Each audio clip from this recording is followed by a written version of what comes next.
Tip number 1 is the soil. You may think you have to go buy fancy bags of seed starting mix because they say you need to, but you really don't. For me personally, I take any bag of soil I have, whether it's Miracle-Gro potting soil or whatever, or mix up several different types of stuff. And I sift it through this old strainer I found for free, by the way, to get the larger pieces of bark and chunks of old junk out of it to try to make it as fine as possible. What I'm trying to achieve here is seed to soil contact. When the seed is surrounded on all sides by soil, it can more readily absorb the moisture. And when the soil is too clumpy, there'll be a lot of dry pockets of air around the seed, and it'll take much longer to germinate and may not germinate at all. Sometimes I also take what I call good dirt out from under the rabbit hutches and mix that in with whatever else I have going.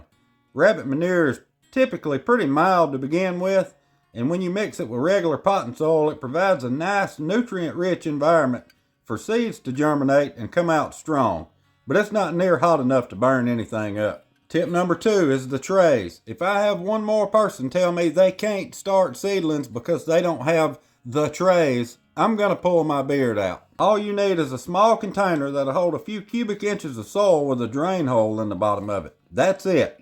I use these cheap 72 cell trays. I use cheap pots. I use other people's leftover flower pots, solo cups. I even use these hard plastic little housings from old discontinued relays from a company I used to work for. I mean, look at this thing. Is that not perfect? And this thing will last forever. It's the free and cheap stuff that often gets overlooked. You don't need the most expensive top of the line stuff. I don't know if you can tell or not, but this is not a lab, and we are not scientists. We are homesteaders. This is what I call real life.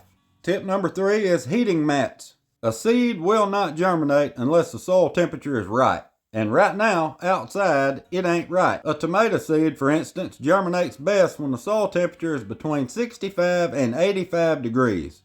These mats raise the temperature of the soil to roughly 10 to 20 degrees above the ambient temperature that they're in, leading to a good warm environment that's perfect for germination. This is the second most neglected condition for seed germination and seedling growth, in my opinion, from what I see.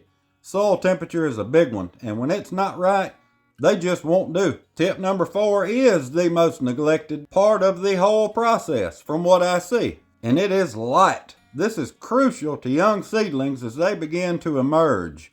If you've ever germinated seeds, when they sprouted, they shot up like a pencil lead, 3 or 4 inches tall, and then fell over.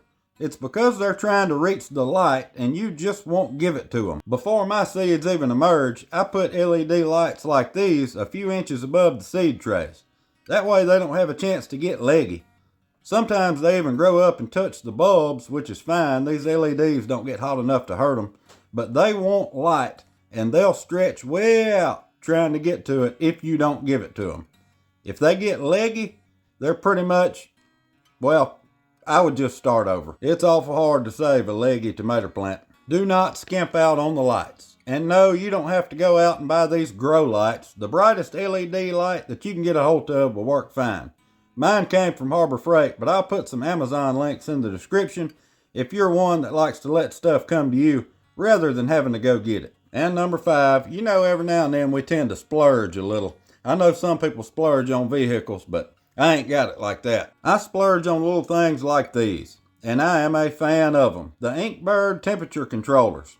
When I built my miniature tabletop greenhouse, I knew that I wanted to heat it with a small space heater, but I didn't trust that variable thermostat that comes on them.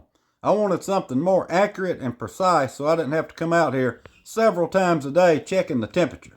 It's super simple, easy to program, and these have a temperature probe and an outlet, and that's it. You set the temperature to whatever your needs are. When the temperature hits the low limit you have set, this outlet comes on, and when it gets up to the temperature you have set, that outlet turns off.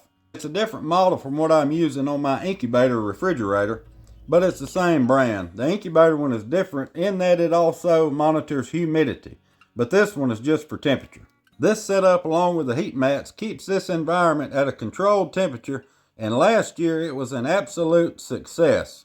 It was my first year in this little miniature tabletop greenhouse, and I started well over 500 different transplants on this little 4x8 table.